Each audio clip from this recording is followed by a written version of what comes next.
வணக்கம். நம்ம சேனலை இப்போதான் நீங்கள் ஃபர்ஸ்ட் டைமாக பார்க்குறீங்க அப்படின்னா சேனலை சப்ஸ்கிரைப் பண்ணிக்கோங்க, பெல் பட்டனை ப்ரெஸ் பண்ணி வச்சுக்கோங்க.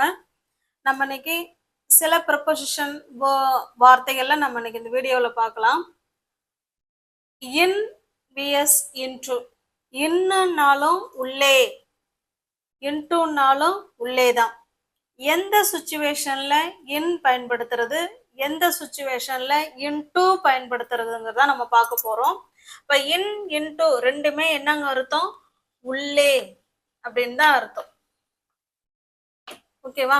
இப்ப இன்னும் எப்ப பயன்படுத்தலாம்னா ஆல்ரெடி சம்திங் இஸ் தேர், ஏற்கனவே ஏதோ ஒரு விஷயம் இல்லை ஏதோ ஒரு பொருள் இல்லை யாரோ சம்திங் ஏற்கனவே அங்க உள்ள இருக்காங்க இருக்கு அப்படின்னா நம்ம இன் யூஸ் பண்ணணும். ஓகேவா? சென்டென்ஸ்ல பார்க்கும்போது உங்களுக்கு புரிய வரும். இன்டுங்கிறது மூமெண்ட் இருக்கும். நம்ம சொல்லும் போதுதான் மூமெண்ட் ஃப்ரம் இன்சைடு டு அவுட் சைடோ இல்லை moment from outside to inside ஏதோ ஒரு மூமெண்ட் உள்ள இருந்து வெளியவோ இல்லை வெளியே இருந்து உள்ளவோ ஒரு மூமெண்ட் இருந்ததுன்னா இன்டு சொல்லணும். அங்க மூமெண்ட் இருக்காது, அவங்க ஆல்ரெடி சம்திங் இஸ் தேர் நம்ம சொல்ற இடத்துல அவங்க அங்க இருப்பாங்க, அப்ப இன் சொல்லணும். ஓகேவா? அப்ப இன்னுக்கும் இன்டுக்கும் இதுதான் டிஃபரன்ஸ். நம்ம சென்டென்ஸ் பார்க்கும்போது உங்களுக்கு புரிய வரும். Okay, got it. இப்ப நான் உங்களுக்கு ஒரு சென்டென்ஸ் எழுதுறேன் பாருங்களேன். அவரு ரூம்ல இருக்காருன்னு சொல்றோம். அவரு ரூம்ல இருக்கிறாரு, அப்ப he is in the room. he is in the room அப்படின்னா என்ன அர்த்தம்? நம்ம சொல்ற இப்ப நம்ம ஃப்ரெண்டு நம்ம கேட்பாங்க எங்க அவரு அப்படின்னு கேட்கும்போது நம்ம சொல்ற நிமிஷம் அவர் எங்க தான் இருக்காரு, அந்த ரூம்குள்ள ஏற்கனவே இங்கதான் இருக்கிறாரு. ஓகேவா? உள்ளதான் இருக்கிறாரு.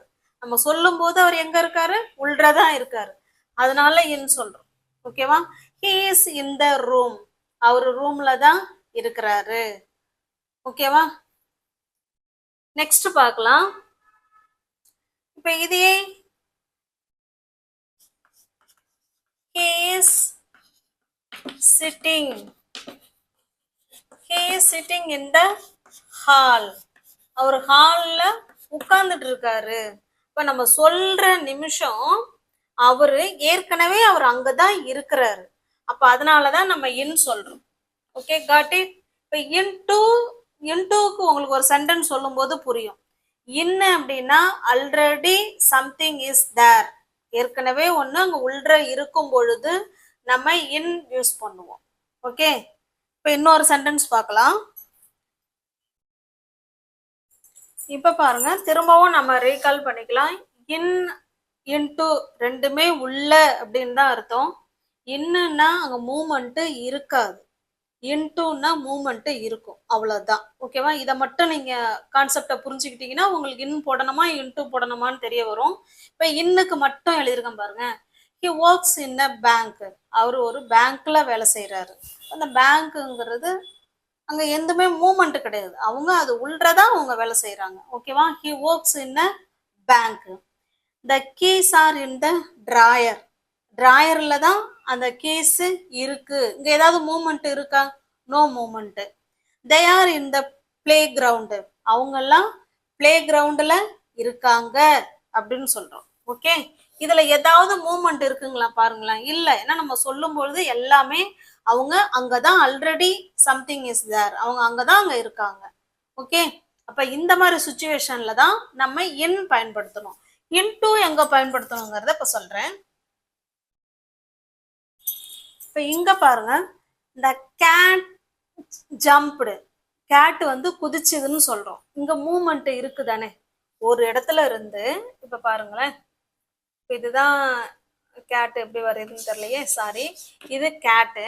கேட்டு ஒரு இடத்துல இருந்து இன்னொரு இடத்துக்கு என்ன செய்யுதுங்க, ஜம்ப் பண்ணுது. அப்போ ஒரு இடத்துல இருந்து இன்னொரு இடத்துக்கு போகிறது மூமெண்ட் தானே. இப்போ மூமெண்ட்டை சொல்லும் போது நம்ம இன்டு தான் சொல்லணும். த gate jumped into the room, அந்த பூனை ரூமுக்குள்ள குதிச்சுது அப்படின்னு சொல்றோம். அப்ப இந்த இடத்துல நம்ம இன்டு தான் யூஸ் பண்ணணும், இங்க மூமெண்ட் இருக்கு. ஓகேவா? இதையே கேட்ட வச்சு the cat is in the ரூமோ இல்ல இந்த கிச்சனோ, ரூம் வச்சுக்கலாம். the cat is in the room.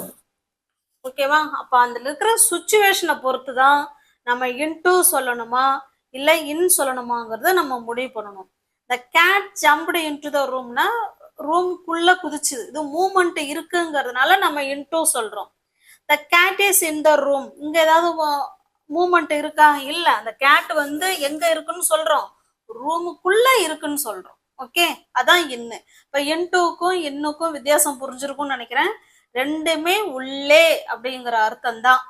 அப்ப இன்னுன்னா ஏற்கனவே அங்க இருந்தது அப்படின்னா அது இன்னு. இன்டு அப்படின்னா மூமெண்ட் இருந்தா இன்டு. Okay, got it.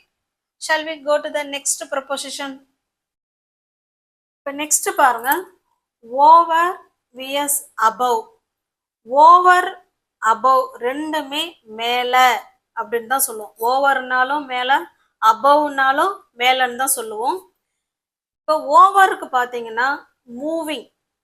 இப்போ எப்படி நம்ம இன்டுக்கு மூவிங் இருக்கும், இன்னுக்கு மூவிங் இருக்காதுன்னு சொன்னோம் இல்லைங்களா? அதே மாதிரி தான் ஓவருக்கு மூவிங் இருக்கும். ஒரு இடத்துல இருந்து இன்னொரு இடத்துக்கு மூவிங் இருக்கும், ஆனா டச்சிங் இருக்காது. No touch. ஓகே, அந்த மூவ் பண்ற ஆப்ஜெக்ட் எந்த வகையிலும் எது கூடயும் டச் ஆகாது.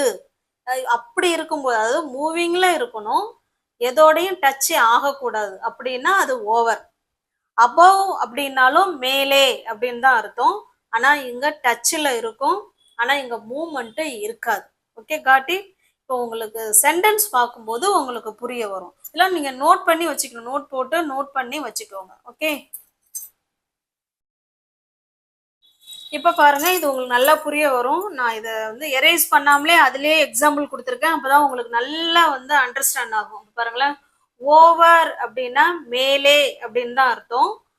மூவிங் இருக்கும், ஆனா எது கூடயும் டச் ஆகாது. அபவ் அப்படின்னாலும் மேலே அப்படின்னு தான் அர்த்தம்.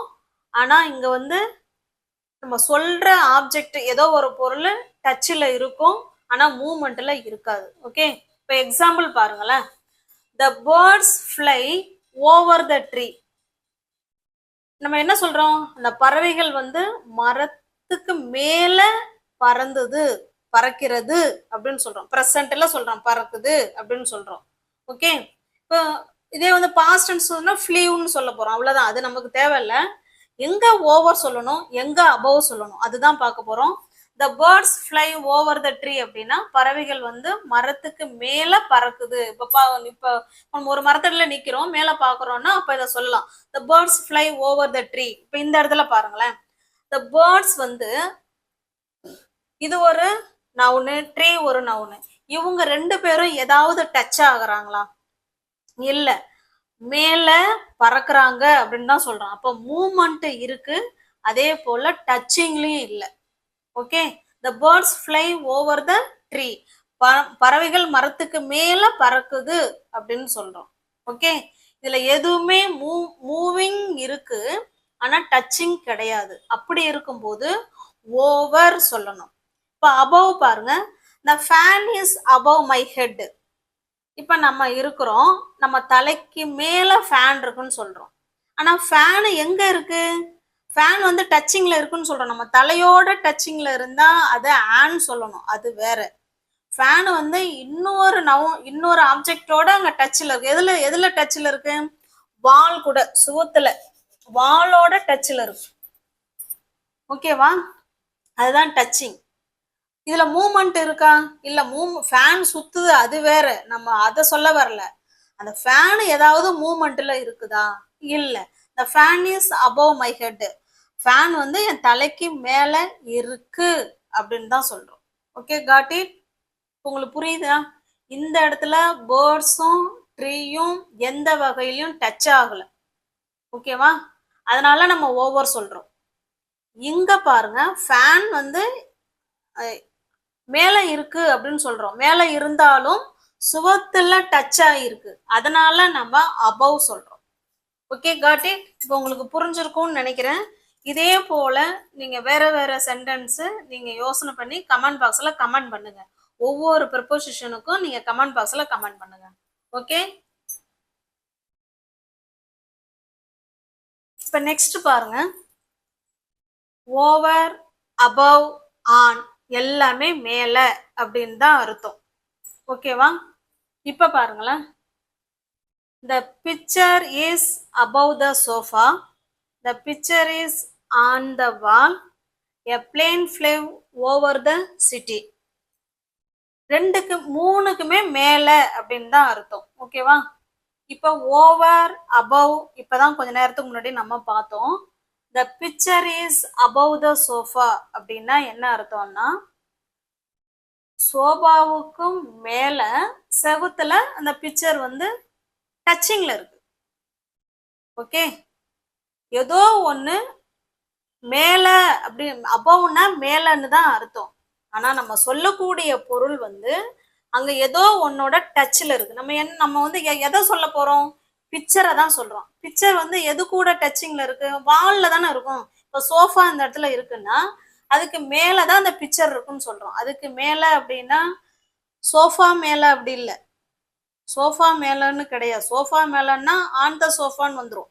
சோஃபாவும் அந்த பொருளும் டச்சில் இருந்தா அது ஆன். ஆனா இந்த இடத்துல சோஃபா, இப்ப இதுதான் சோஃபா அப்படின்னா பாருங்களேன், இதுதான் சோஃபா அப்படின்னா சோஃபாவுக்கு மேல அந்த வால்ல படம் தொங்குது இருக்கு அப்படின்னு சொல்றோம். இப்ப இந்த சோஃபாவும் இந்த பிக்சரும் டச்சிங்ல இருக்கா? நோ. ஓகே, புரியுதுங்களா? இப்ப இவங்க ரெண்டு பேரும் டச்சிங்ல கிடையாது. ஆனா இவங்க எங்க டச்சிங்ல இருக்காங்க? வால்ல டச்சிங்ல இருக்காங்க. அது வேற. நம்ம சொல்லக்கூடிய ரெண்டு பொருளும் டச்சிங் கிடையாது. அப்படி இருக்கும்போது தான் நம்ம அபவ் யூஸ் பண்ணணும். the picture is above the sofa.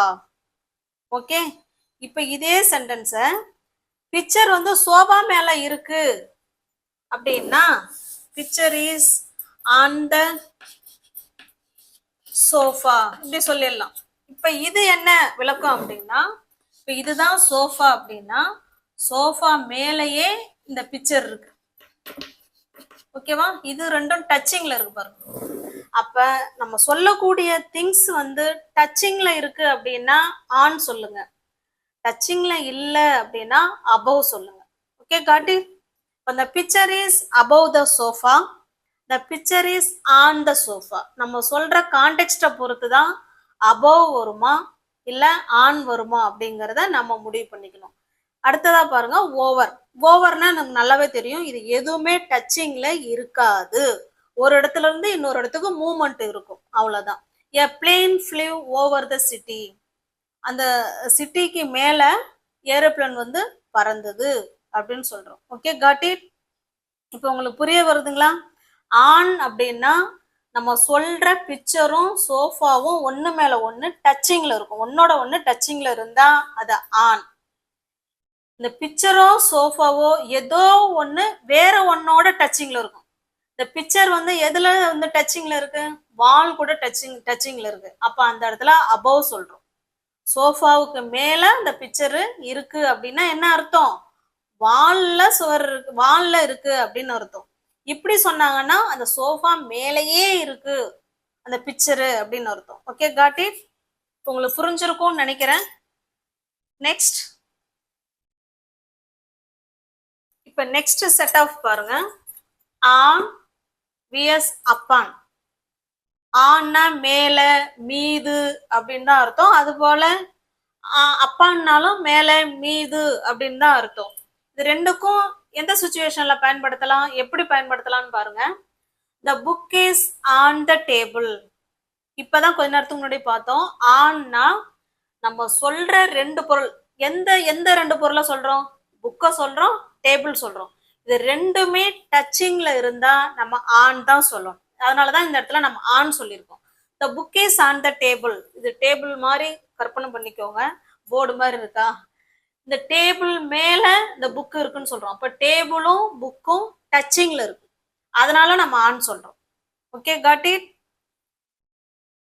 அடுத்த சென்டென்ஸ் பாருங்க, the success depends upon your effort. இந்த இடத்துல அப்பான்னு கொடுத்துருக்கோம். இது நம்ம வான்ங்கிறத நம்ம கண்ணால பார்க்க முடியும், டச்சிங்ல இருக்கிறத நம்மளால கண்ணால பார்க்க முடியும். அப்பானுங்கிறது நம்மளால பார்க்க முடியாது, ஒன்லி ஃபீல் பண்ணலாம், கற்பனையில சொல்லலாம். உன்னுடைய உன்னுடைய வெற்றி வந்து உன்னுடைய எஃபோர்ட்டை பொறுத்து தான் இருக்கு. எஃபோர்ட் மீது தான் உன்னுடைய வெற்றி இருக்கு. அதை பொறுத்து தான் இருக்கு அப்படின்னு சொல்றோம். இதை நம்ம கண்ணால பார்க்க முடியுமா? நோ, பார்க்க முடியாது. ஒன்லி நம்ம ஃபீல் பண்ணலாம், கற்பனை பண்ணலாம். அப்பதான் நம்ம அப்பான்னு சொல்றோம். Okay, the success depends upon your effort. Okay, got it. இப்போ ஆன்னா ரெண்டு பொருளும் டச்சிங்ல இருக்கும். அதோட நம்ம கண்ணால பார்க்க முடியும். இது வந்து நம்ம கண்ணால பார்க்க முடியாது. ஒன்லி ஃபீல் மட்டும் பண்ணலாம், இமேஜின் பண்ணி பார்க்கலாம். ஓகே, அப்பான்ங்கிறது. இப்போ உங்களுக்கான எக்ஸசைஸ் எந்த அளவுக்கு புரிஞ்சிருக்கீங்க அப்படிங்கிறத நம்ம பார்க்கலாம். பாருங்க, இப்போ நம்ம படிச்சதை வச்சு நம்ம எக்ஸசைஸ் கொடுத்துருக்குறோம். நீங்க வீடியோவை பாஸ் பண்ணிட்டு ஆன்சர் வந்து டைப் பண்ணிடுங்க. உங்களுடைய ஆன்சரும் இந்த ஆன்சரும் கரெக்டா இருக்கான்னு செக் பண்ணிக்கோங்க. The dog jumped dash the river. Answer என்ன? டாக் வந்து குதிச்சுது. எதுக்குள்ள குதிச்சுது? ரிவருக்குள்ள. ரிவரோ பாண்டோ இல்ல லேக்கோ என்ன வேணாலும் வச்சுக்கோங்க. உள்ள குதிச்சுது அப்படின்னு சொல்ல வரும். இப்ப உள்ளங்கிறதுக்கு இன்னும் சொல்றோம், இன்டூவும் சொல்றோம். இப்ப இந்த இடத்துல இன் வருமா, இன்டூ வருமா? வெரி குட், கரெக்டான ஆன்சர் இன்டூ. ஏன்னா மூமெண்ட் இருக்கு இந்த இடத்துல. அந்த டாக் வந்து ஒரு இடத்துல இருந்து இன்னொரு இடத்துக்கு போய் குதிச்சிருக்கு அப்படின்னு சொல்றோம். மூமெண்ட் இருந்தா இன்டூ சொல்லணும். ஓகே, காட்டி, இது கரெக்ட். நெக்ஸ்ட் பாருங்க, the birds fly dash the clouds. என்ன சொல்றோம்? அந்த மேகங்களை தாண்டி பறவை பறக்குது அப்படின்னு சொல்றோம். அப்ப மேல, above, over ரெண்டுமே மேல அப்படின்னு தான் அர்த்தம். இப்ப இந்த இடத்துல above வருமா, ஓவர் வருமா? above அப்படின்னா நம்ம சொல்லக்கூடிய ரெண்டு பொருள் எது? பேர்ட்ஸும் கிளவுட்ஸும். இது ரெண்டுல ஏதோ ஒண்ணு வேற ஒன்னோட டச்சிங்ல இருந்தா அது அபவ். ரெண்டுமே டச்சிங்ல கிடையாது அப்படின்னா ஓவர். இப்போ பேர்ட்ஸும் கிளவுட்ஸும் ஏதாவது டச்சிங்ல இருக்கா? நோ. அப்போ ஓவர் த கிளவுட்ஸ். இதுதான் கரெக்டான ஆன்சர். Okay, next. அடுத்து நெக்ஸ்ட் பாருங்க. They are dash the hall. She is going dash the room. இதுக்கு இன் வருமா, இன்டூ வருமா? இன் வருமா, இன்டூ வருமா? பாருங்க, they are dash the hall. அவங்க எல்லாம் ஹால்ல இருக்காங்க அப்படின்னு சொல்றோம். இப்ப இன்னா இன்டூவா? நல்லா யோசனை பண்ணுங்க. இன் அப்படின்னா ஏற்கனவே அங்க இருக்காங்க, அங்க எந்த ஒரு மூவ்மெண்ட்டும் கிடையாது. அப்ப அவங்க அங்க இருக்காங்கன்னு சொல்றோம். அப்ப இன்னு தான் correct answer. They are in the hall. அவங்க எல்லாம் ஹால்ல இருக்காங்கன்னு சொல்றோம். இங்க பாருங்க, ஷீ இஸ் கோயிங். அவ போய் அவ போயிட்டு இருக்கா. அப்ப மூமெண்ட் இருக்கு இல்லைங்களா? அப்ப இருந்ததுன்னா into. She is going into the room.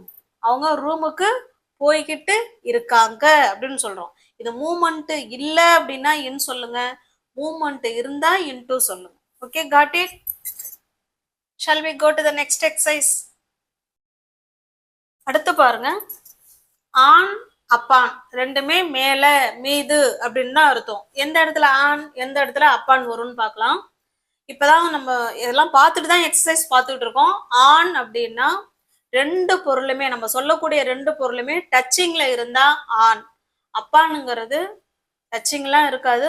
இது நம்ம கண்ணால பார்க்க முடியும், டச்சிங்ல இருக்கிறத பார்க்க முடியும். அப்பான்னா நம்ம ஒன்லி இமேஜின் பண்ணி பார்க்கலாம். ஓகேவா? இப்ப பாருங்க, the cat is dash the pillow. Cat வந்து பில்லோ மேல இருக்கு அப்படின்னு சொல்றோம். அப்ப ஆன் வருமா, அப்பான் வருமா? அந்த பூனை கேட்டு மேல இருக்கிறத நம்ம பார்க்கிறோம், பார்த்துட்டு தான் சொல்றோம். ஓகே, அப்ப on. The cat is on the pillow. Next பாருங்க, ஷீ புட் ஹர் ஹேண்ட். அவளோட ஹேண்ட மை ஷோல்டர், என் ஷோல்டர் மேல வச்சிருக்கிறா அப்படின்னு சொல்றோம். இப்ப இங்கேயும் டச்சிங்ல இருக்கு இல்லைங்களா? அப்ப ஆன். ஆன் மை ஷோல்டர், என் ஷோல்டர் மேல அவளுடைய கைய அவ வச்சிருக்கா அப்படின்னு சொல்றோம். Okay, got it. அப்ப ரெண்டுமே ஆன் தான் ஆன்சர். நெக்ஸ்ட், அடுத்தது பாருங்க, த clock is dash my head. Clock வந்து என் தலைக்கு மேல இருக்குன்னு சொல்றோம். அபவ்னாலும் மேலதான், ஆன்னாலும் மேலே மீது அப்படின்னு தான் அர்த்தம். The clock is dash the wall. மேல இருக்கு, வால் மேல இருக்குன்னு சொல்றோம். இப்ப பாருங்க, இதுக்கு above வருமா ஆன் வருமா? அது போல இந்த சென்டென்ஸுக்கும் above வருமா ஆன் வருமா? the clock is dash my head, என் தலைக்கு மேல கிளாக் இருக்கு அப்படின்னு சொல்றோம். ஓகே, அப்ப தலைக்கு மேலன்னா சுவத்துல இருக்கு அப்படின்னு சொல்றோம். இந்த இடத்துல above. ஓகே, ஒருவேளை நம்ம வந்து கிளாக்க தலையில வச்சுக்கிட்டே நம்ம கேக்குறோம், இப்ப இந்த கிளாக் எங்க இருக்கு அப்படின்னு கேட்டோம்னா அப்ப பிள்ளைங்க பாக்குறாங்க கண்ணால. அப்ப இந்த கிளாக் வந்து the clock is on your head, உங்க தலை மேல இருக்குன்னு சொல்றோம். நம்ம கண்ணால அந்த இடத்துல ஆன் தான் வரும். ஆனா இந்த இடத்துல நம்ம தலைக்கு மேல கிளாக் இருக்குன்னு சொல்றோம். அப்ப அந்த கிளாக் செவுத்துல மாட்டியிருந்தாதான் நம்ம ஆன் சொல்ல முடியும். அதே தலையில வச்சிருந்தோம் அப்படி சாரி அபவ் சொல்லணும். அதே தலையில வச்சிருந்தோம்னா ஆன் தான் சொல்லணும். Okay, the clock is above my head, என் தலைக்கு மேல கிளாக் இருக்கு அப்படின்னு சொல்றோம். இந்த இடத்துல பாருங்களேன், த கிளாக் இஸ், இங்கதான் நம்ம என்ன சொல்லணும், ஆன் த வால், வால்ல கிளாக் இருக்கு, அதை பார்த்துட்டு சொல்றோம். அந்த கிளாக் எங்க இருக்கு, ஆன் த வால்ல இருக்கு. அப்ப கிளாக்கும் வாலும் டச்சிங்ல இருக்கு. ரெண்டும் டச்சிங்ல இருந்தா ஆன் சொல்லணும். Okay, got it. இந்த இடத்துல கிளாக் மட்டும்தான் டச்சிங்ல இருக்கு. எங்க, வேற ஒரு வாலோட டச்சிங்ல இருக்கு. கிளாக்கும் ஹெட்டும் டச்சிங்ல இருந்ததுன்னா நீங்க ஆன் சொல்லிக்கோங்க. இதுல ரெண்டுல ஏதோ ஒன்னு டச்சிங்ல இருக்குன்னா அபவ் தான் சொல்லணும். ஓகே, இப்ப யாரெல்லாம் 8 out of 8 வாங்குனீங்கிறத என் கமெண்ட் பாக்ஸ்ல கமெண்ட் பண்ணுங்க. உங்களுக்கு வீடியோ பிடிச்சிருக்கும் அப்படின்னு நம்புறேன். லைக் பண்ணுங்க, கமெண்ட் பண்ணுங்க, தெரிஞ்ச உங்களோட ஃப்ரெண்ட்ஸ் அண்ட் ஃபேமிலிக்கு ஷேர் பண்ணுங்க. தேங்க்யூ.